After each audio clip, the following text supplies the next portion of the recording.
Bom dia. Acho que... espera um pouquinho.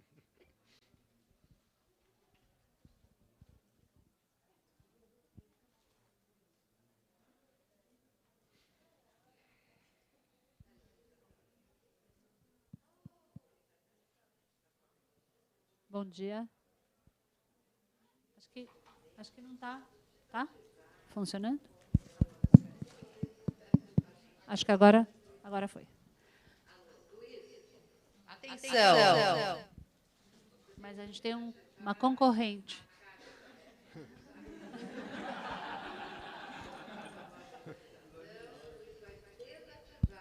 Hello? Yeah, this is working. This is yours It's working too? but there's someone else Problems, who's yeah. working as well.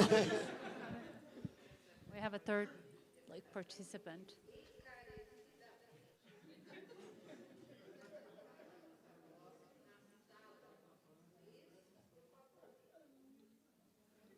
Eu só espero que essa pessoa saiba que ela está no microfone. Obrigada.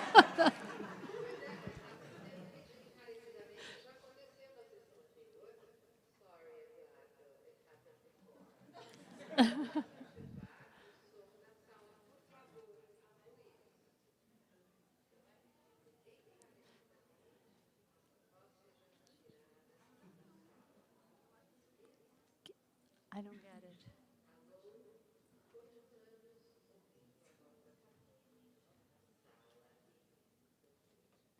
Ah, agora eu entendi quem é.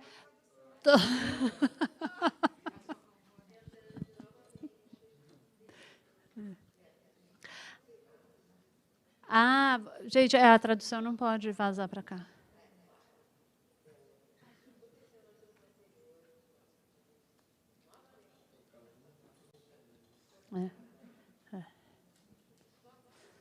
Do you get it?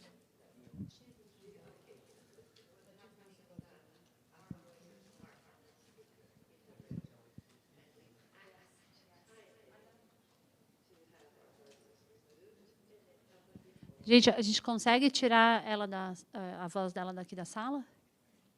Tá.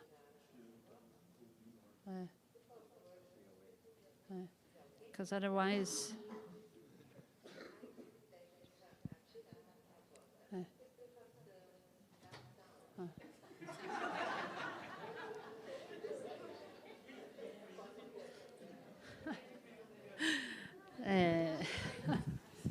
Gente, com muita emoção. Agora foi. Não foi. Foi?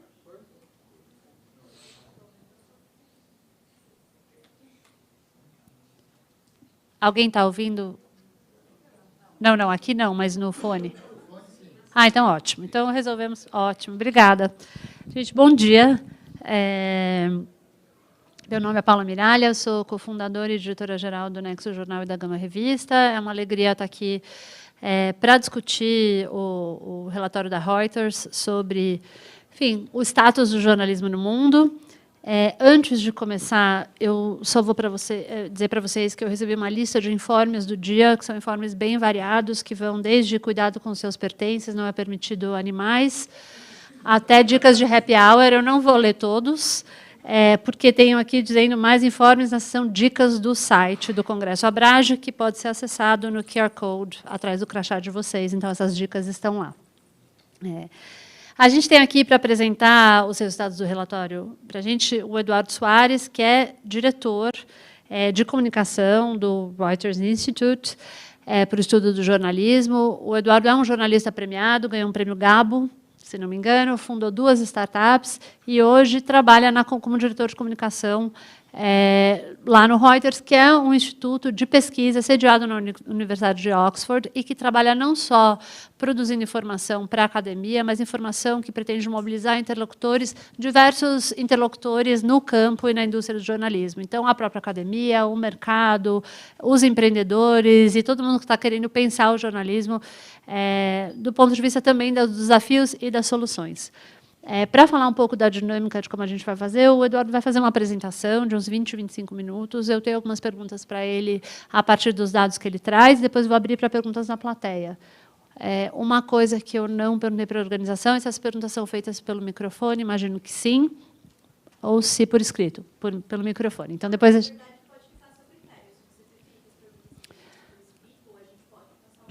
Eu acho que é legal liberar o microfone, e a gente só precisa pactuar aqui que a gente faça perguntas curtas, de 2 minutos, para que a gente tenha tempo de ter mais perguntas.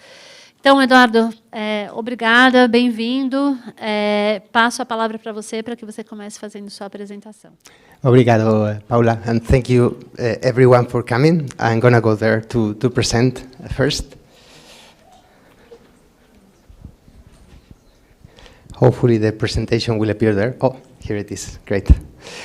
So yes, it's a pleasure to be in Brazil for the first time. Thank you all for coming.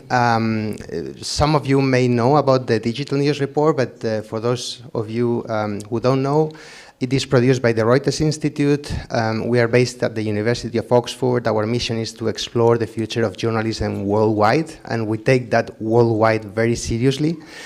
We try to do research and to host journalists from all over the world, also from Brazil and Latin America.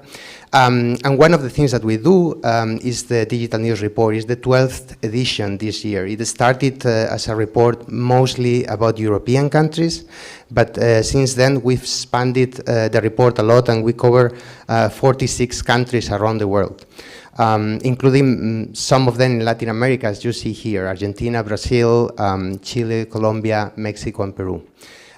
It is important, before we start about talking about the findings, to talk a bit about the methodology that we use. The report is based on an online survey done by YouGov. The questionnaire is prepared by our academic team, but obviously, the poll is fielded by YouGov in all these countries. The sample size in every country is around 2,000 people, and these are representative samples. The only exception is Africa and India, where the sample is not representative of the whole population because it's an online poll, and obviously that overrepresents younger people, people in urban areas. But for the rest of countries, including Brazil, is a representative poll of online news users, and I think that's really, really useful, and is covering right now more than half of the world's population. So it's really important as a way to know what's going on with journalism and how it is consumed by audiences. I think that's the main thing about the report. The survey was done in January and February this year. This is important, especially speaking about Brazil's findings, because obviously there were many things going on in Brazil in January this year. So just keep that in mind about some of the things that we will discuss.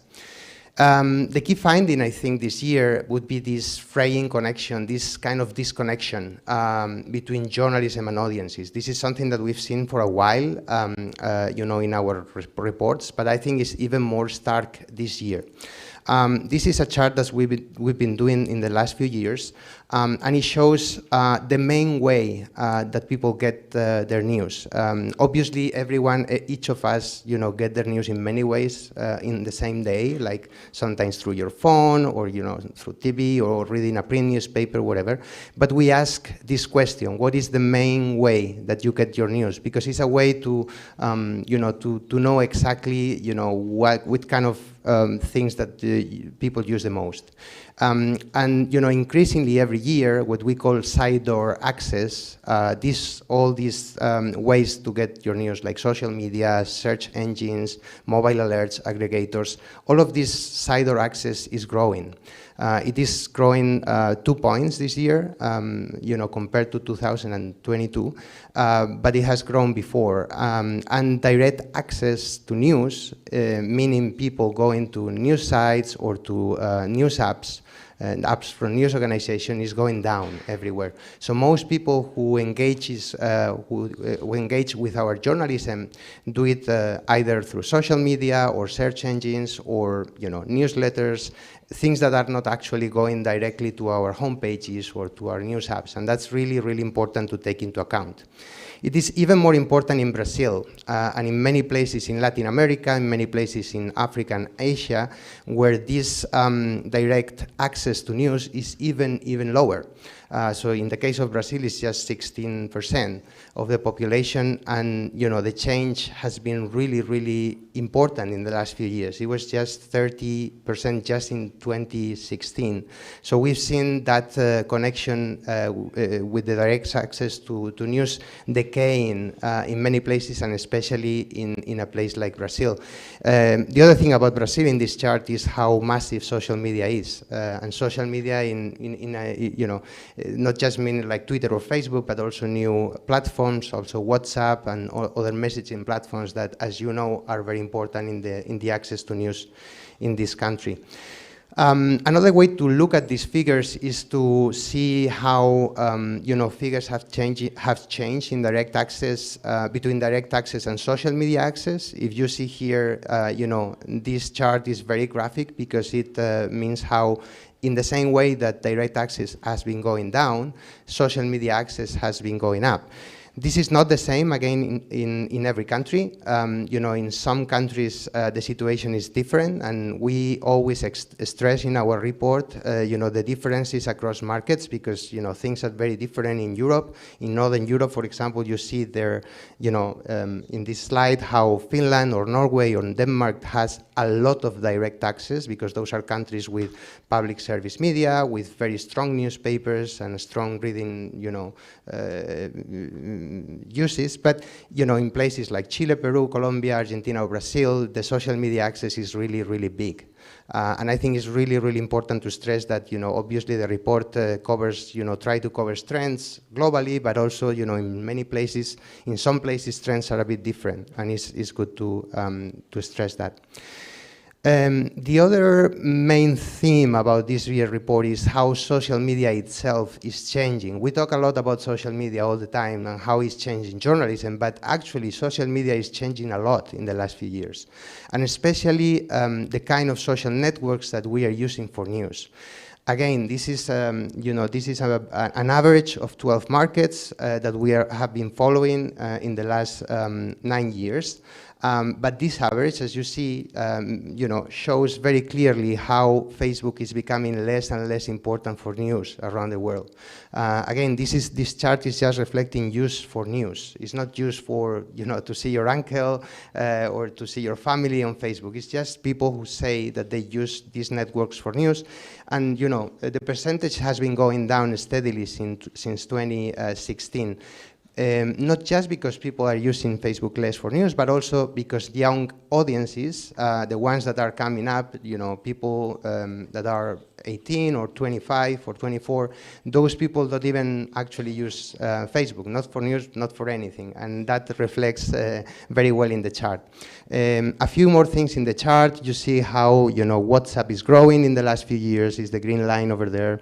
YouTube is also growing steadily in the use for news, and I think that's very interesting because it's an old social network, but it's coming up, maybe because we are seeing a trend, towards more visual social networks.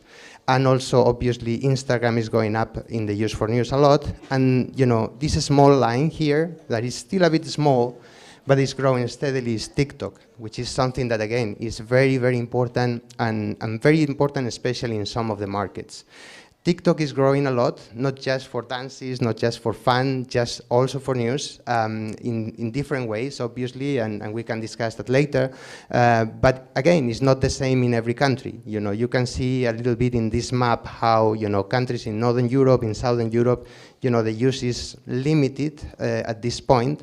But in countries like Thailand, Peru, Kenya, Malaysia, South Africa, also in Brazil, as we will see, it is really, really massive. And sometimes it even has an impact on elections, on public interest issues. So this is definitely a network that you should pay attention to. For Latin American countries, actually I brought 3 of them here, Colombia, Peru, and Brazil. Different situation in each country, but a common thread, which is, again, like visual social networks are on the rise for news. This is again the use for news. You see that in Colombia, for example, Facebook, in Colombia and Peru, Facebook is still massive.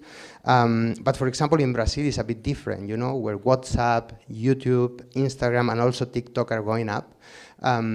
TikTok is really especially important in Peru, and we've seen that with all the political turmoil in the last year. And I think it's very important to stress that, because we are seeing changes, you know, regarding to TikTok and regarding, you know, visual video, which I think is a common thread, you know, when you take like TikTok, but also Instagram, but also YouTube Shorts. So that's something that we are seeing in the industry. And definitely younger audiences are definitely using these apps to get their news, which is another challenge for us as a journalist, of course, and also to the business of journalism, because in some of these platforms, it's impossible to monetize what we do. You cannot get subscription money, you cannot get advertising sometimes, so it's really, really challenging. When we talk about social media in news, it's important to see things like which topics people discuss when seeing news on social media, and what people they pay attention to. In terms of topics and TikTok, which is again very interesting, as we discussed before, in some countries it's getting really political. We are seeing this year, in the last year, with elections in Kenya and Peru, well, in Peru with the crisis, also in Brazil, as you can see here, we ask people which kind of topics they see on TikTok regarding news, and they say in places like Brazil, Peru, or Kenya, a sizable amount, like 44% in Kenya, 51% in Brazil, 60% in Peru, they say that they also consume political news on the platform, which is really interesting. In other places, it's not so big, and they consume more like entertainment news, so this is a bit different. And also, it's also important to take a look at what kind of people they pay attention to in the platforms when they go for news. And I think this is very important to stress as journalists, that you know, journalists and news organizations are dominating the conversation, and as you can see here, in traditional platforms like Twitter and Facebook, but it's really difficult for us to actually break through in places like TikTok or Instagram, where we are still probably not so familiar with, or news organizations are not investing enough. So I think it's really, really important for us to take that lesson and try to improve these numbers for next year. Of course, you know, many people, when we ask about, you know, TikTok and journalism, talk to us about influencers. When we do interviews, we've done a report on influencers, news organizations, and journalists on TikTok that we recommend. We published it last December. It's on our website. But of course, you know, even as for us, this is not journalism, because we are professional journalists, and we know how difficult it is to get a scoop, or to, you know, to create a really valuable piece of public interest journalism. We have to be aware that some audiences see these kind of figures as doing journalism or reporting the news, and this is difficult, and the frontiers are blurring a bit, and we have to be aware of this. And of course, it's a dilemma, as you see in the slide, for journalism and for news organizations, what to do with these people. Some news organizations are hiring them, or co-opting them, or trying to work with them, or trying to imitate them in their posts on social media, or trying to learn the language. I mean, what you can't do is ignore them. It's very, very difficult to ignore, because in some places they are very successful. This quote from one of our interviewees: sometimes the news media make it very difficult to understand, so we go to TikTok to have someone explain what is going on.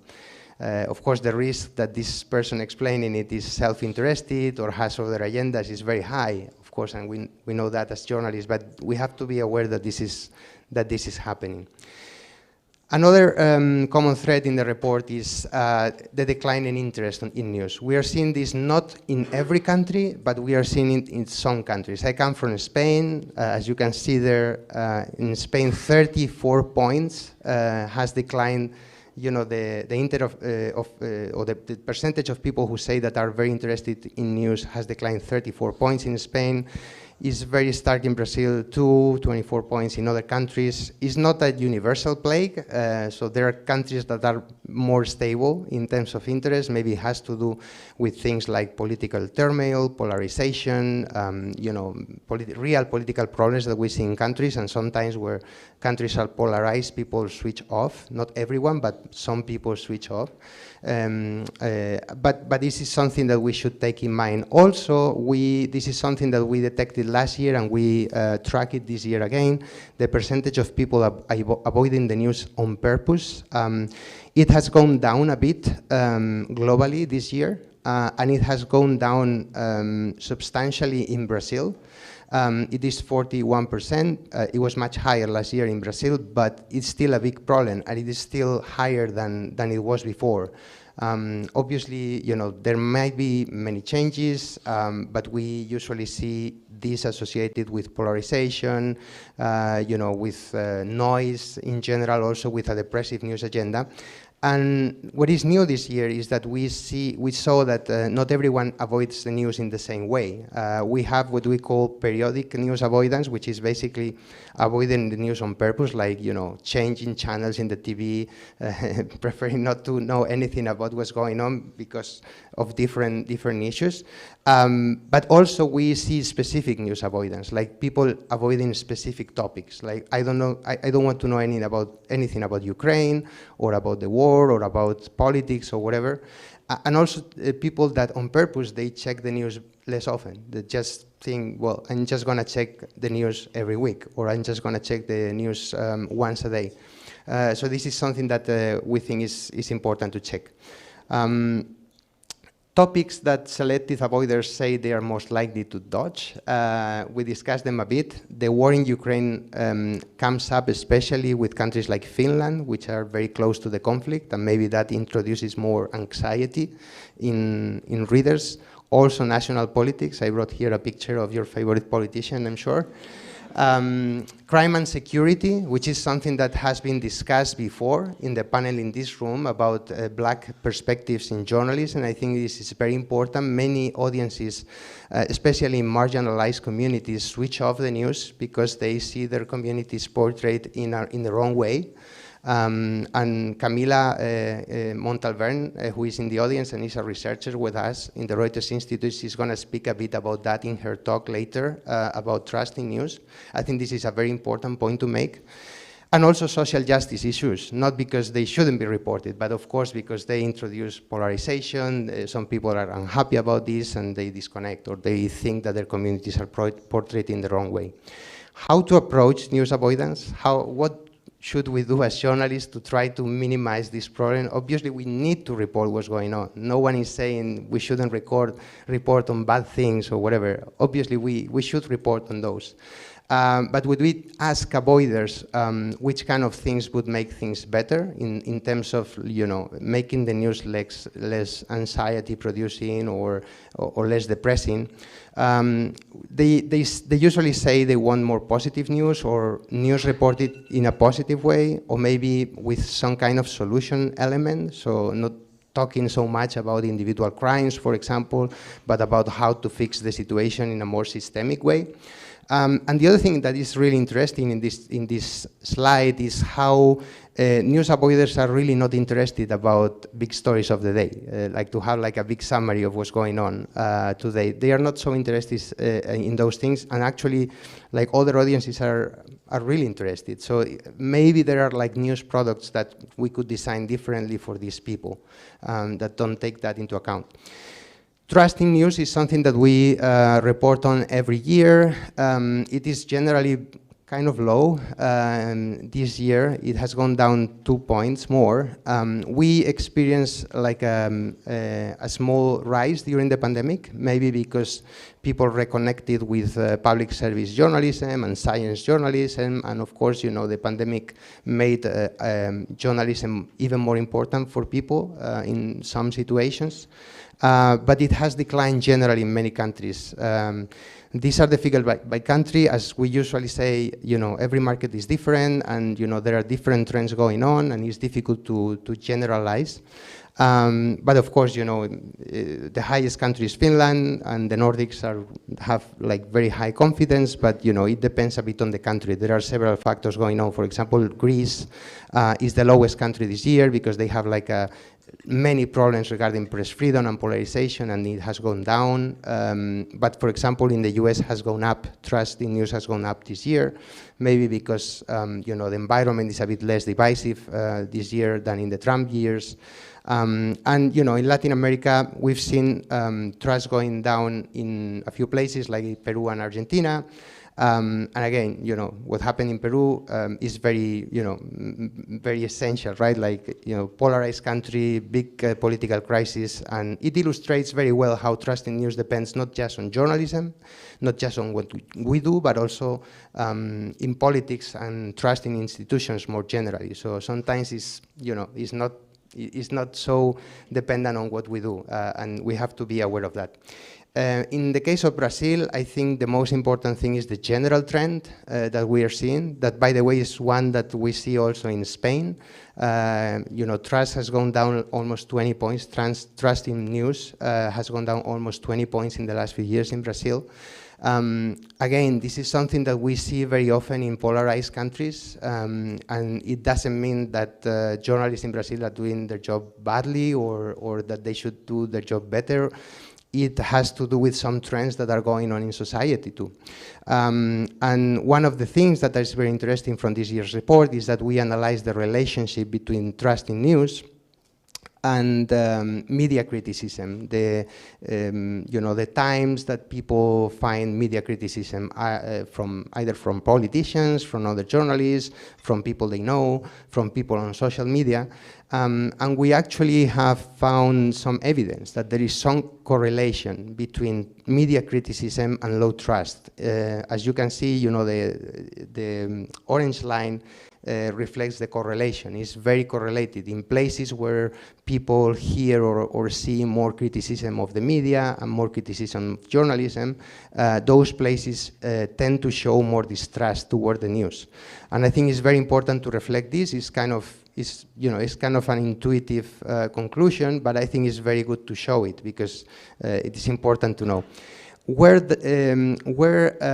or what people are actually criticizing the media and the journalists. Well, in many countries, when we ask this question, people say that they, or many people say that they find criticism from politicians. Not surprisingly, 42%, across markets. As you can see here, it's even higher in Brazil, like 46%, and is even higher amongst Brazilians who identified with the right. Again, not surprising, but very good to reflect it and to have the proof of it. And again, it's something that we've seen in other countries. We've seen this in the US. I've been reporting in the US for a few years, and I've reported on Trump events, and we've seen this in the last few years. And that obviously the behavior of the politicians is reflected sometimes in the figures because the people see criticism from those places. In terms of channels, and this is again very relatable, I'm sure, for Brazilian journalists, social media is the channel where people usually see criticism about the media and about journalists, 49% across markets, and also like 1/4 of the people that we survey say that they only see criticism on social media. So this is definitely a place, and social media is a general term, but obviously that includes, WhatsApp and Twitter and Facebook and Instagram and all those networks that we discussed before. We also ask about misinformation, and I think the question that we ask is if people are concerned about what is real and what is false in the internet. So that would be the question. The percentage is kind of high, although maybe a bit lower than a few years ago, although it has gone up a bit this year. As you see, the regions are different, like Latin America is more or less in the middle, but Africa, for example, the concern is really high. Again, we are measuring here the concern. It's not the amount of misinformation that people are seeing. We're just measuring the concern, how many people are concerned about this. And I think it's very good to stress this because it's actually a good thing. I mean, it reflects that people are skeptic about what they are seeing on social media or in the internet more generally. In the case of Brazil, it's even higher. It's almost 70%. Again, this may reflect the polarized atmosphere that you have lived in the last few years, but it's a bit lower than it was in 2019. So hopefully, things are changing a bit now. I'm almost done with the presentation, but I wanted to talk a bit about audio and video because I think this is really, really important, especially for Brazil. One question that we asked this year, we asked this question last year too, is if people prefer to read, to listen, or to watch the news. Again, people do all those things. We all do those things. Like we listen to the podcast, we read the newspaper, we watch the news, we watch YouTube, whatever. But I think it's a very interesting question because that reflects the preferences of people and how they think it is more convenient for them to follow what's going on. The headline would be like that most people still prefer to read, believe it or not, which is kind of a good news for people who come from print like me and who have worked for online media. But actually younger audiences are more prone to watch the news or to listen to the news. And I think that's also a very interesting thing and something that may have an impact down the road in the next few years. Again, this is a very general trend, but if you go country by country, as you see here, in a few countries, including Brazil, the situation is very different. Brazil is a country where you can see there that almost the same amount of people prefer to watch the news or to read the news. The question is framed as online, but of course I'm sure that some of the people who responded, they were thinking also about TV and the things that they see in TV. So that would be like the caveat, but it's really interesting because that's very different from the UK, for example, where most people still say that they prefer to read, or from Finland. So I think that's something that is good to take into account. In most countries, the younger people or the younger audiences are the ones that prefer to watch the news or to listen to the news the most. In the case of Brazil, interestingly, it is across the board. Like most of the people have the same figures. I mean, and actually older populations are the ones that actually prefer to watch, which kind of, I think, reflects this taste for TV or even for YouTube channels, which is really, really interesting. And is different in other countries. Interesting for those of you who run news organizations or want to know what to put your money and your resources. Most people still watch the news or the online news videos on social platforms, not on the websites of news organizations. And I think this is again sad and difficult for news organizations to know. But if you put your resources on online video that is just on your website, most people won't watch it. I think this is something that we should take into account. That still, when people watch news videos, they go to Facebook, to all of those platforms, and not so much to our own websites.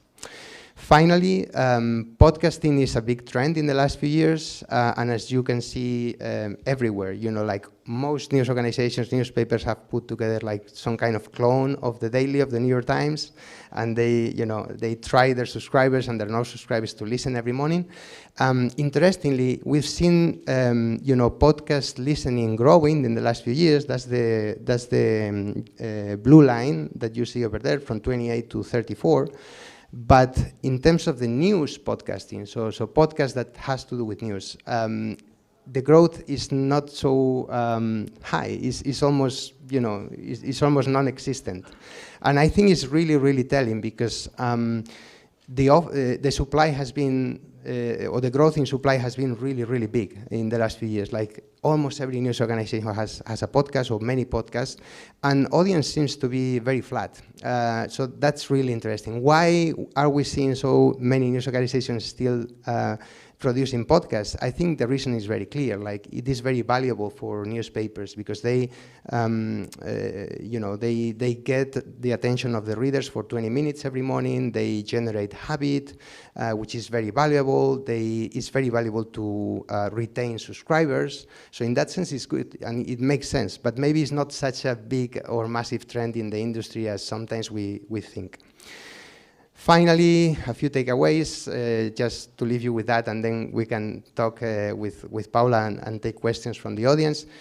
Obviously, we are seeing platform shifts, not just in terms of people going to social media for news. That's something that we have seen for a while, but also social networks that people are using for news are changing, and we have to be aware of that and maybe, you know, start experimenting with all news platforms, even if it's difficult now and it's difficult to monetize, but the audience, especially younger audience, seems to be there. It's really concerning how some people are disconnecting from the news and from topics that are important and from topics that should matter to them. So we should find a way as an industry to report on these important and difficult issues in a way that doesn't put people off. I don't know how it is and how to do it, but we should try to make that call, because it's otherwise, you know, we are going to lose some audiences, and it has to do again with you know, how we report on marginalized communities, but also how we report on difficult issues like inflation, like the war in Ukraine, like a political crisis, like the one in Brazil or in Peru. We should rethink about how we report, especially not focusing so much in hyper-partisan audiences or audiences that are hooked on the news, focusing a bit more on people who maybe are disinterested or they don't follow the news so much, and try to cater to those people too. The business models are under pressure everywhere. I haven't shared slides here about, you know, pay models and so on, but I think it's really, it is really difficult to get people to pay for news in many countries, especially in this situation with inflation, with the economic downturn. So that's definitely a problem, and we are seeing the percentage of people paying for news stalling right now. It is hitting a plateau in many countries.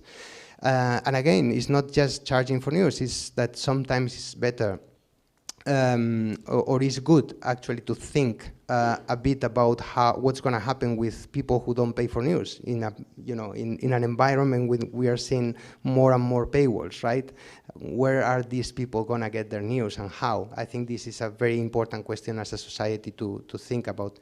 And finally, video and audio are really important. You know, I come from a print background and I love to read. I read and subscribe to many papers, but I think we should start thinking more, especially in places like newspapers that are actually more than newspapers now, because every paper produces video and audio too. We should start thinking more about video and audio also, because it's it may be a bit more difficult to replicate by artificial intelligence or one of these things that are coming up. It is good to produce content. It also makes like more personalized content and more personal content, like you know, like mimicking a bit to what we are seeing in social networks. So I think it's very important to think about that too. Well, that's all for me, and happy to talk now with Paola and with you guys about these findings or any other things in the report. Thank you.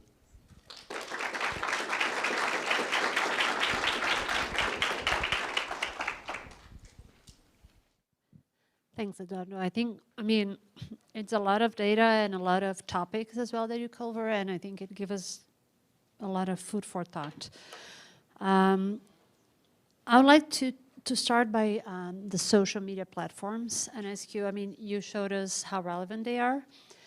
We've been through an attempt of regulating them here in Brazil, and they have came back to us with a very strong lobby, and what we're seeing around the world is that they're trying to detach themselves from journalism. So right now, I don't know if you guys know, but in Canada, Facebook is removing news from newsfeed, saying that they have nothing to do with journalism.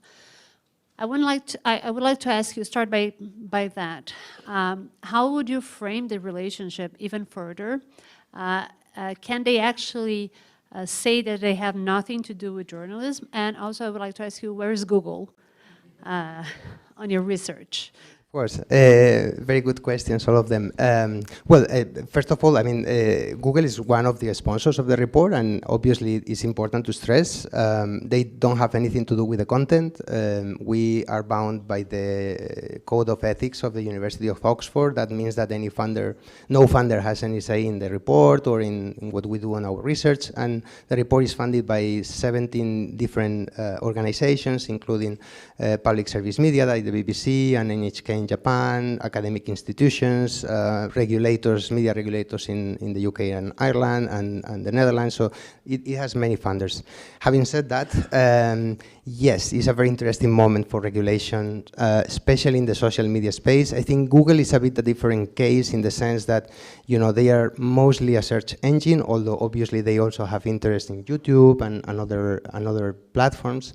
But it's a bit different, I think, with Google. With social media and Facebook in particular, because it's an organization that we've seen that in Australia last year, they basically pulled the plug with news for a while. I think it's interesting, and we should take into account that most people are in Facebook and in other platforms too, for other reasons. They encounter news, they see links from time to time and things that look like news.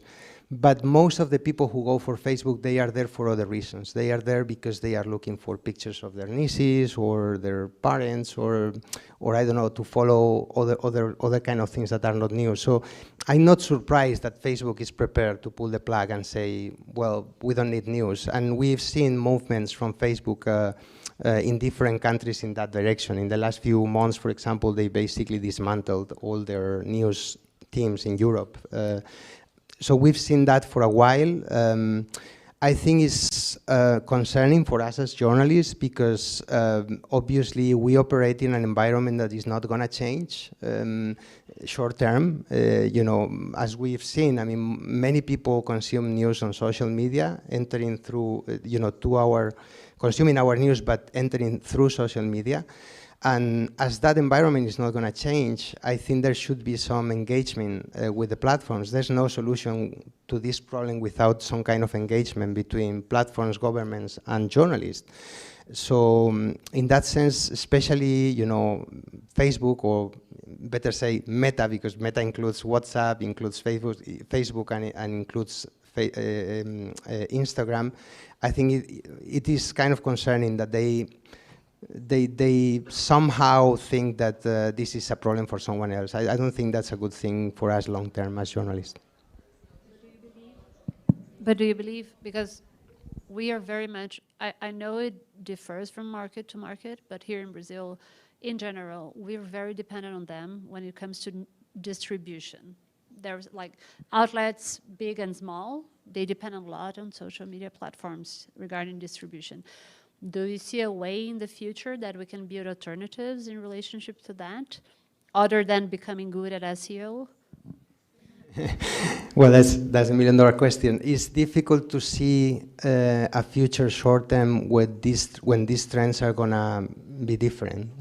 I mean, and I think the good thing about the report is that we have data from the last 12 years, and we've seen steadily these trends accelerating, like coming from, you know, an environment where most people got their news online by going, like clicking on a website or going to the main websites in the country, to this environment where not only a growing proportion of the population just disconnects from news. In some countries it's like 10% of the people, sometimes 15% of the people who say, I just don't care, I just don't care about the news.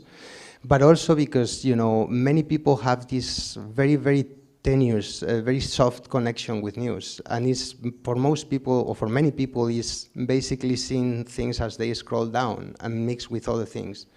That's very, very worrying for us. And as you say, also from the business perspective, for news organization, is very worrying to be dependent on algorithms that could be changed at any time by these big companies. And especially in Brazil and in Latin America, or in many countries that are very small and no one cares about, it is especially concerning that these decisions are made in Silicon Valley by people that sometimes just care about US politics sometimes. And we've seen that with the Trump election.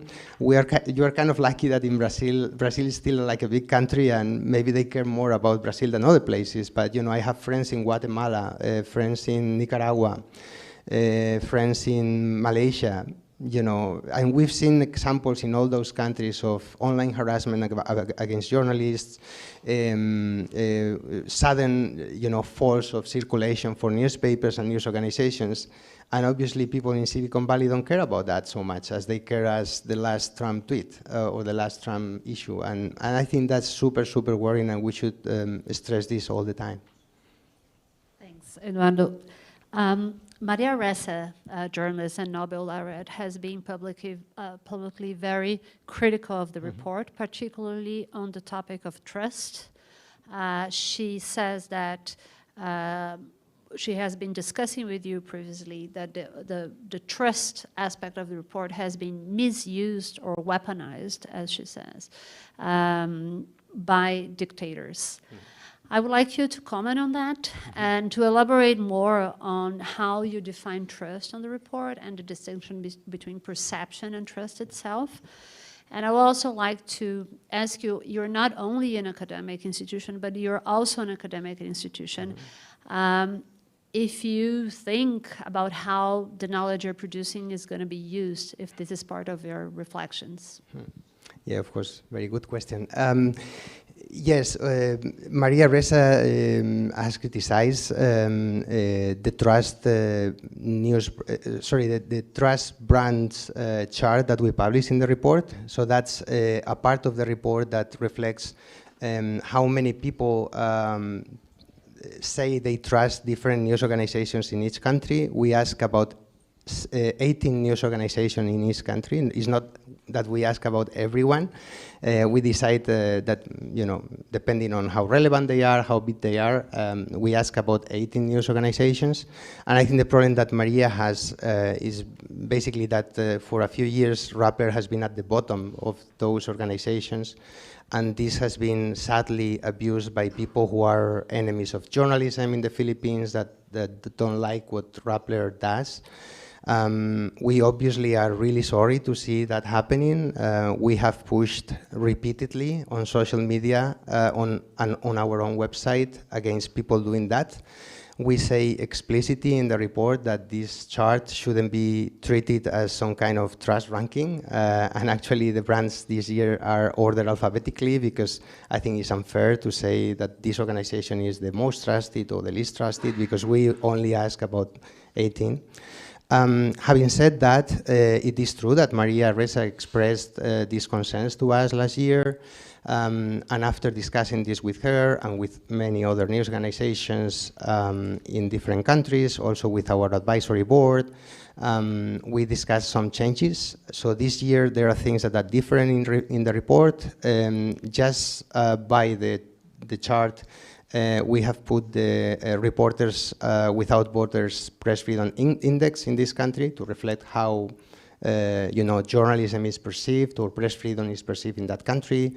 As I said, we ordered the news brands alphabetically to avoid misuse and abuse, and I think we have been successful in that. We've seen less abuse this year than we've seen last year, and we have pushed back against this year. Interestingly, actually in the Philippines, what was more striking this year was that we were attacked not just by Maria Ressa, but by the Philippines government, who was very unhappy because another thing that we do is that in every country profile we include context about the country and journalism in the country, and obviously in the Philippines there were lots of paragraphs about how the government keeps attacking journalists and keeps red tagging journalists and portraying them as communists, and obviously the Filipino government didn't like that. So we pushed back against that too. Having said all of this, how we ask about trust, obviously every method is debatable, and you know, obviously there's a difference of opinion here, and we are appreciative of any opinion, obviously, on our methods. All the methodologies have limitations. Ours has limitations, obviously, but others have limitations too. And in our case, we ask about trust in different ways. In the case of trusting news in general, the question is, do you trust most news most of the time? That's the question that we have used for years, and it's transparent, is there, and for everyone to see. In the case of news organizations, we ask, do you perceive this news organization as trustworthy? Obviously, that doesn't mean, that is not a judgment judgment on the quality, like a general judgment on the quality of the journalism that news organization produce, and it's obviously subjective. So people have opinions about news organizations. All of us will have opinions, even if we don't use those news organizations. And it's an imperfect metric, but it's another metric.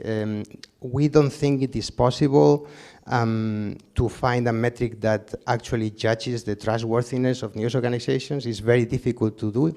No one has been successful at that, and we are happy if someone invents that, but it's really, really tricky in every country. For my country, I can speak for hours, you know, and I'm sure you can too. But I think it is really, and this is the last point that I make, it is really important to measure trust in news and in news organizations. And I give you a couple of examples. We know for a fact, because we do this every year, that public service broadcasters in places like Poland and Hungary, both of them countries that are slowly descending upon authoritarianism, we know for a fact that public service media in those countries are not trusted. And we have known this for a while in the last few years because we ask about that. So this is really research that matters. And if you ask to my colleagues in Poland or in Hungary, they really appreciate that, because then they have something to show, and they know that, you know, even if a state propaganda in those public broadcasters are saying otherwise, most people still don't trust them. So I think it's really good. And it's really important to do that. The other thing that I would say is that, of course, in places like the Philippines or in countries, even in countries like Brazil, you know, when you report aggressively in a good way against people doing bad things, and these people are politicians who are popular, you know, among some part of the population, of course you are not going to be popular. But I don't think, we are both journalists, I don't think we are in journalism to be popular. We want to seek truth and report it. To report on things that are wrong in society, to change society in a way. I think that's what journalists do. So I wouldn't be too worried about that if I were a journalist. I would be worried if I do my job wrong, but not if people think that what I am doing wrong is wrong, because obviously in polarized countries that's always going to happen. We are very appreciative of the work that Maria does in the Philippines, but we also love the work that other journalists around the world are doing in Latin America and in many other places. And we are really, really encouraged by the fact that they find our work useful. I mean, when the report was published, you know, I have a whole document full of comments from people from Paraguay, Venezuela, Brazil, Kenya, South Africa, Malaysia. I can go on and on. So we are really, really happy that our work is, you know, shared and appreciated in many countries that are different from the US or the UK or Spain. Thanks. I'll make a last question and then I will open to the audience.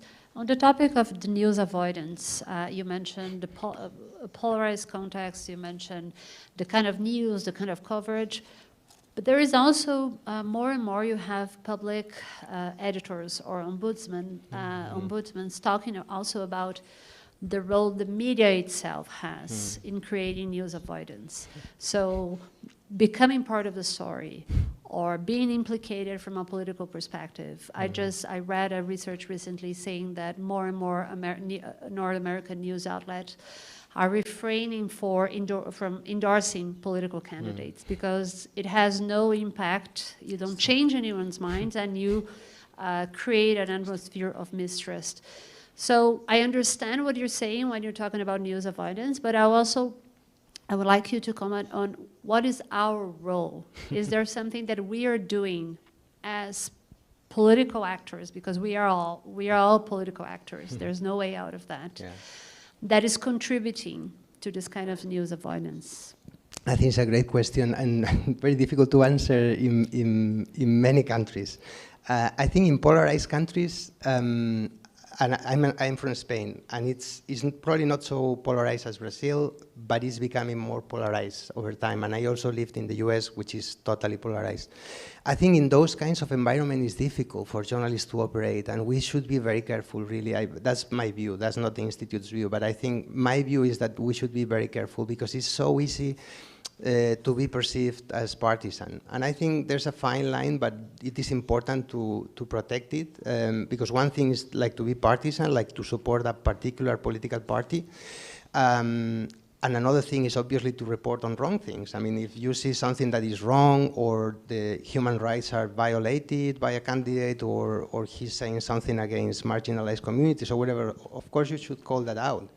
But it should be done in a way that is probably not so partisan. And I think it's difficult. I mean, the lines are very difficult. I think in society right now, especially in polarized societies, one of the most difficult questions to answer is, what is a journalist? Because, you know, we all in this room, I'm sure we know what a journalist is, but I really assure you that, you know, people who are not journalists, like, I always talk about my sister, who is a school teacher. I mean, they see people in television talking about the issues and talking about politics, and sometimes they are not journalists, but they perceive them as journalists because they are pundits, because they talk about the issues, and it's really difficult. And also because, you know, it is very cheap now to produce a podcast, to produce a website, to produce, you know, some kind of outlet. And sometimes those are not legitimate news outlets, but they have an audience. And we have now in Spain this former politician called Pablo Iglesias, and now he has a podcast. He used to be the vice president. And this person is basically almost every day like insulting journalists in his program. And is he a journalist? But probably he is a journalist now for some people. And that's a challenge for us as journalists, because we are competing with those people too, and we compete with one hand tied to our backs, because there are things that we are not going to do. We are not going to insult people. We are not going to be as loud or as strident as some of these people are. We have a very good weapon, and a very important weapon, which is facts and the truth, and reporting on things that matter. And I think we should use that more than opinions or bad takes, and I think that's the challenge. But it's really difficult, especially in a country like Brazil, like the US, like Spain in a way, like the UK. I mean, we've seen, for example, trust in the BBC. The BBC, I mean, the most respected news organization, we've seen trust going down in the last few years among right-wing audiences in the UK, because they don't like sometimes the stance that the BBC takes on Brexit or climate change, or just because the BBC is insulted by politicians. So we are not immune to that, but that doesn't mean that we should stop being journalists and reporting on important issues, because that's what we should do. Eduardo, eu vou abrir para a plateia. Eu queria só fazer um registro, gente, que acho que uma nova característica de congressos de jornalismo é o clima extremo. Eu não sei quem estava no 3i, estava um calor absurdo, e essa sala está congelante. Acho que a gente... acho que tem um microfone aqui. Acho que tem uma pergunta aqui, outra ali. Podemos começar aqui?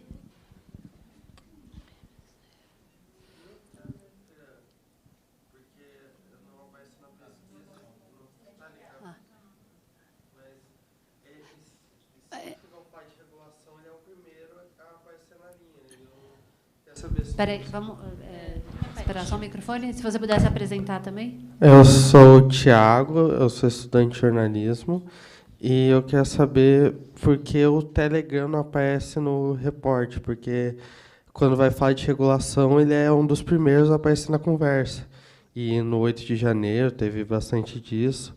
E eu quero saber se é porque o uso é ínfimo, daí você nem colocou na conta, ou se porque foi difícil obter os dados. Enfim. Vamos. Do you want me to translate? Okay. Okay. Just why is not Telegram on the report? Yeah. And that it was. But let's get another. Oi, boa tarde. Eu sou o Rodrigo Alves, do podcast Vida de Jornalista. A minha pergunta tem muito a ver com essa última pergunta da Paula.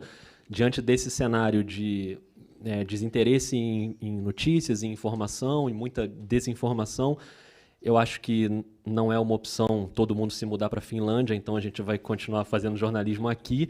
E aí o que eu queria saber é isso, o quanto desse cenário é inevitável, porque é uma questão de comportamento humano, uma questão geracional, de como as pessoas se informam, e o quanto é responsabilidade do próprio jornalismo, não só na questão política, mas, por exemplo, numa demora para entender a dinâmica das redes sociais, principalmente o WhatsApp aqui como aplicativo, que o jornalismo acho que demorou muito para entender o poder do WhatsApp nesse sentido. E, claro, quando eu falo jornalismo, é uma palavra muito ampla, né? Tem desde as grandes redações até quem trabalha de forma independente, mas o quanto o jornalismo, refletindo sobre os próprios erros, ainda pode tentar reverter esse cenário, ou o quanto disso é, de fato, inevitável porque é uma questão de comportamento humano.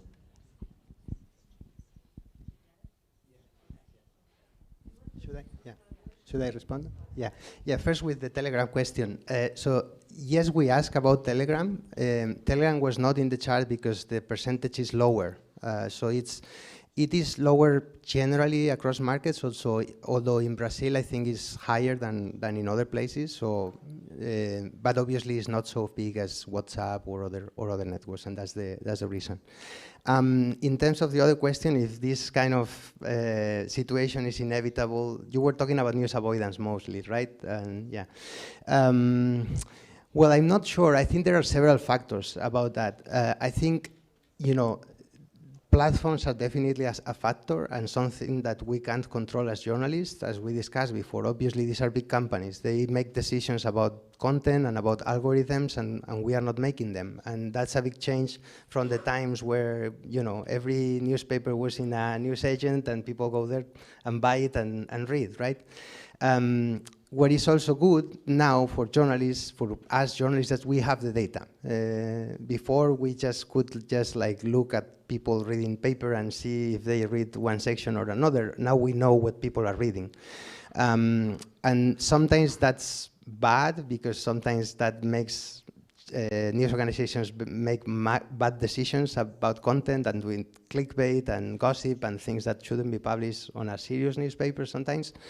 But I think it's good because, more generally, because we can shape our journalism a bit looking at that. Obviously, our values are important and should be there.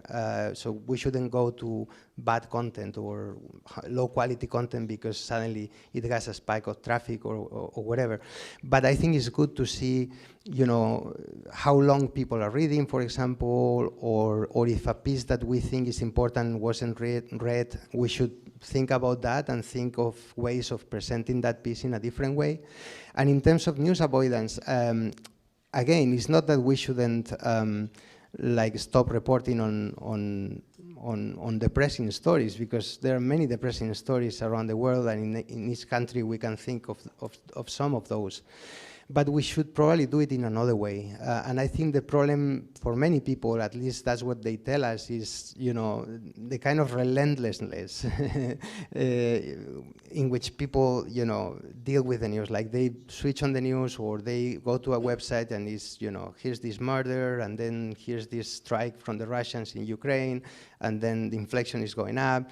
So I don't know if there is some decisions we can make around pace, for example, like the pace of stories, or the way that we can always attach something more constructive when we report on some of the issues. But it's definitely a challenge for us, and it's even more difficult because, as we said before, many people deal with the news in other environments, not in our own environment. So even if we kind of increase the amount of news that we put on our homepage, for example, in a newspaper, that may not have an impact because people don't go to the homepage so much. But yeah, we should think about that as journalists.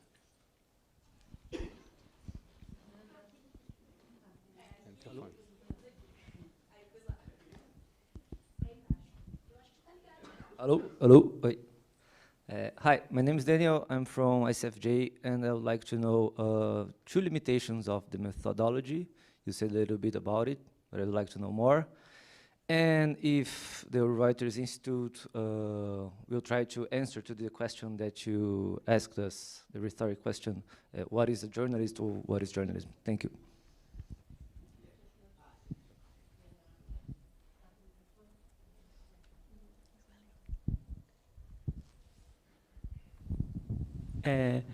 Hi, my name is João.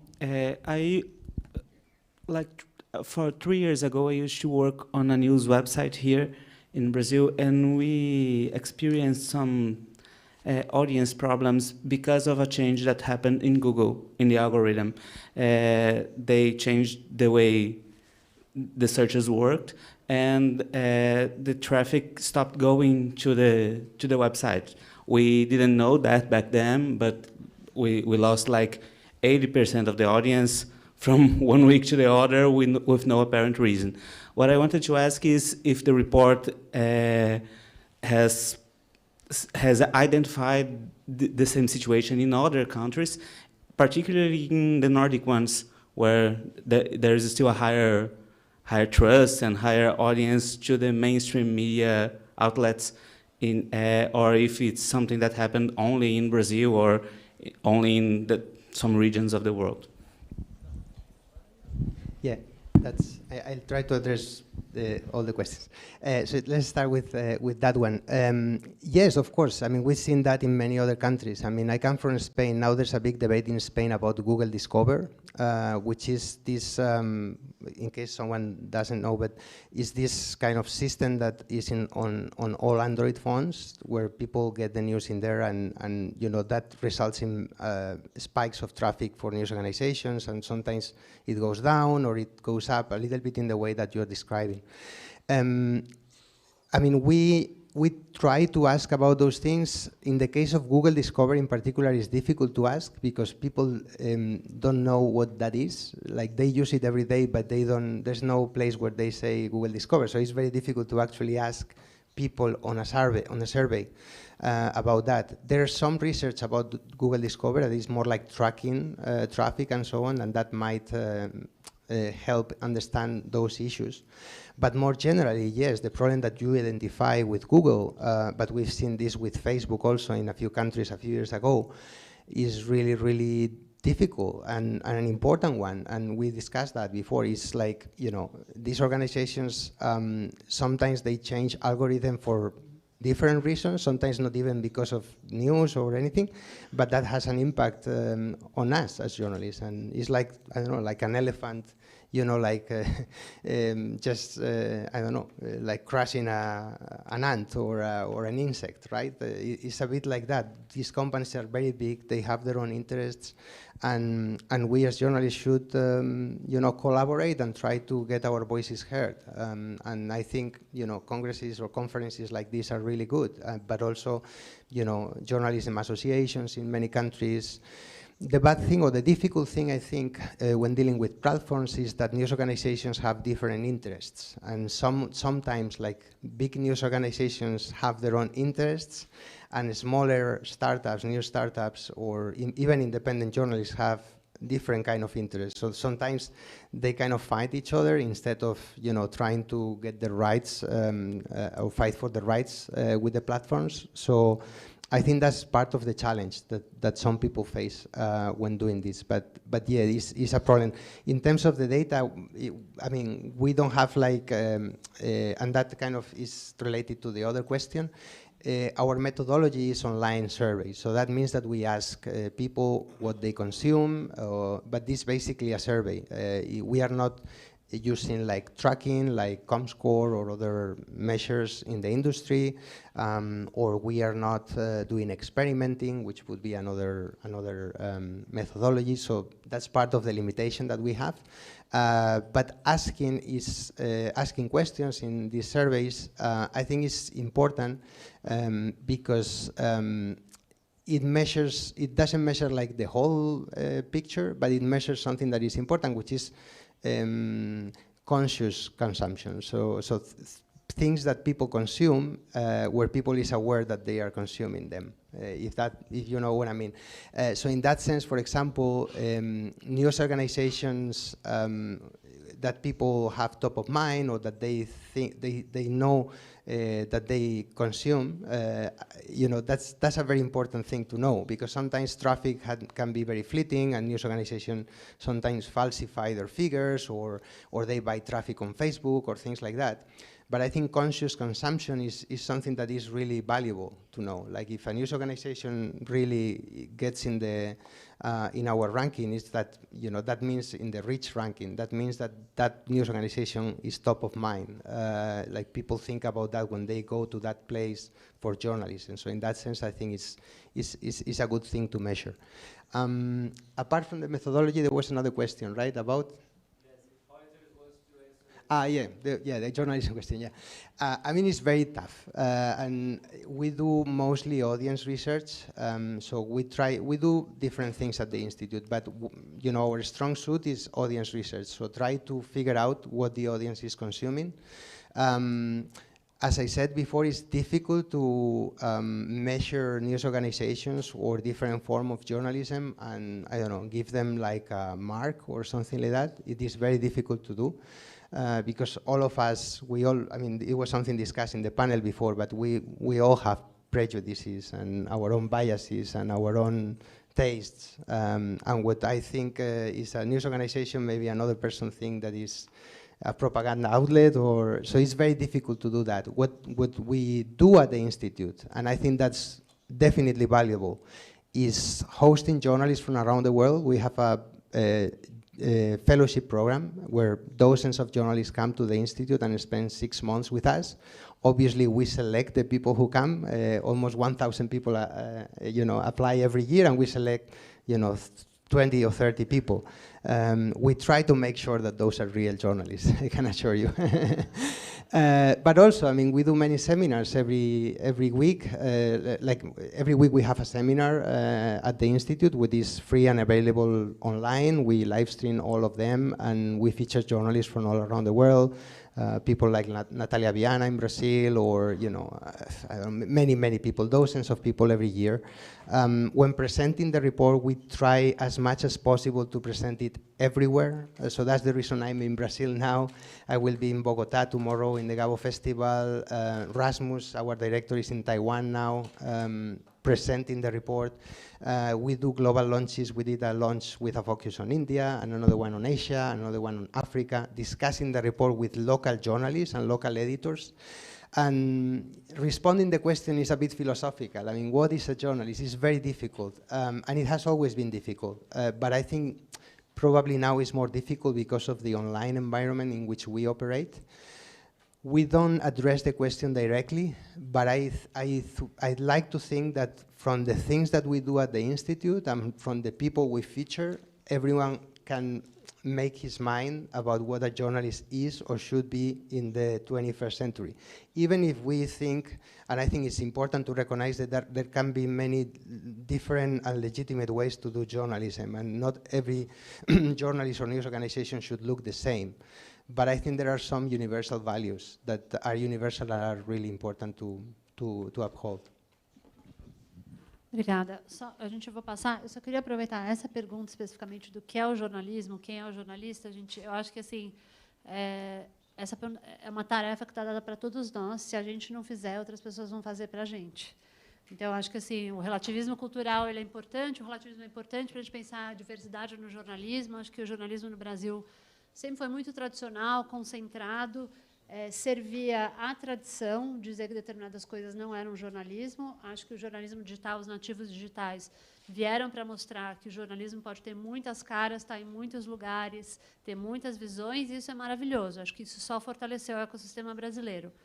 Mas também dizer que a gente é incapaz de definir o que é o jornalismo e quem são os jornalistas é algo que, na minha opinião, não nos serve. Então, a gente deveria se dedicar a essa tarefa de criar critérios e falar a partir deles. Acho que só assim a gente vai conseguir fugir de várias das armadilhas que estão armadas para a gente no momento atual. Desculpa pelo pequeno parênteses aqui. O Eduardo tem que sair à 13h em ponto, gente, justamente porque ele tem um voo para pegar. Mas a Fernanda está ali na fila. Eu acho que é difícil, gente, porque a gente tem 10 minutos. Se vocês forem muito rápidos, a gente condensa tudo. Ok, dá tempo? Tá.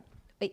I'm Fernanda from Digital Journalism Association. I swear this is not a lobby, but I saw some critiques about the lack of data about independent journalism outlets in the report.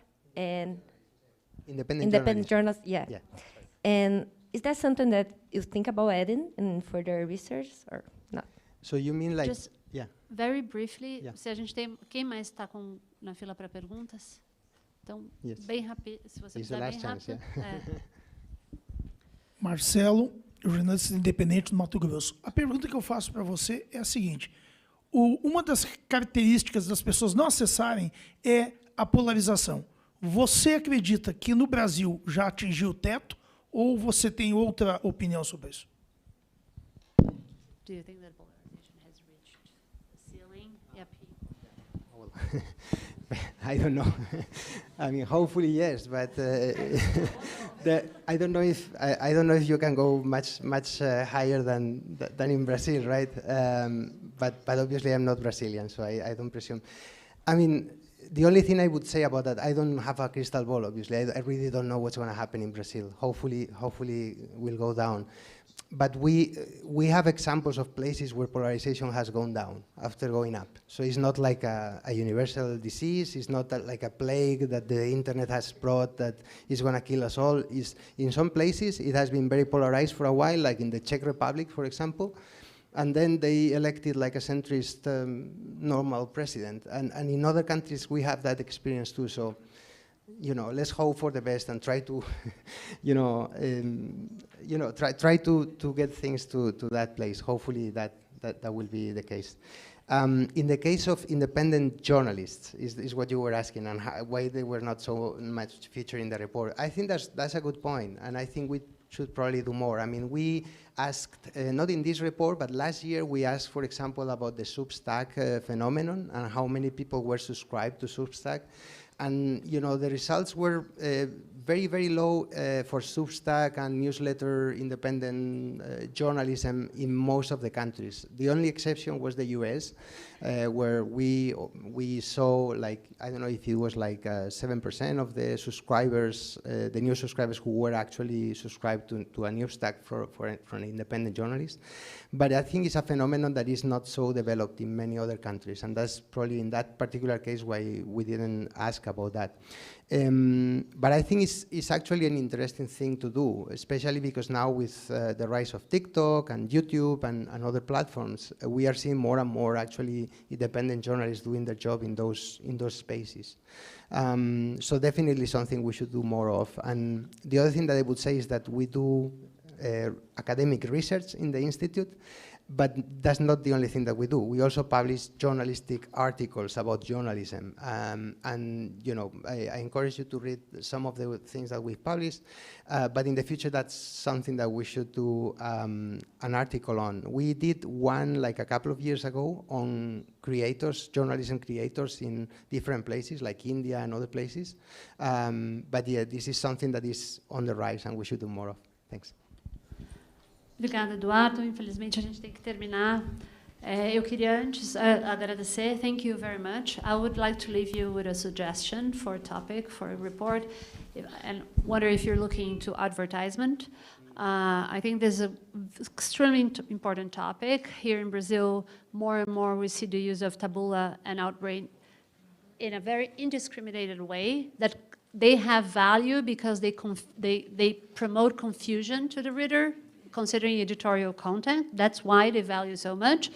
And the use of branded content as well has been, this is my personal opinion, being used in crazy ways. So how much, this is a suggestion, what's the linkage between advertisement and mistrusting news?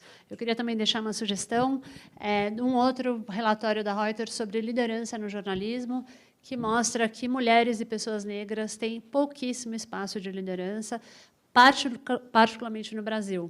E eu queria dizer que a gente deveria cobrar um compromisso da nossa indústria de mudar esse cenário para as mulheres e para as pessoas negras na indústria do jornalismo. Obrigada, Eduardo. Obrigada a todos vocês.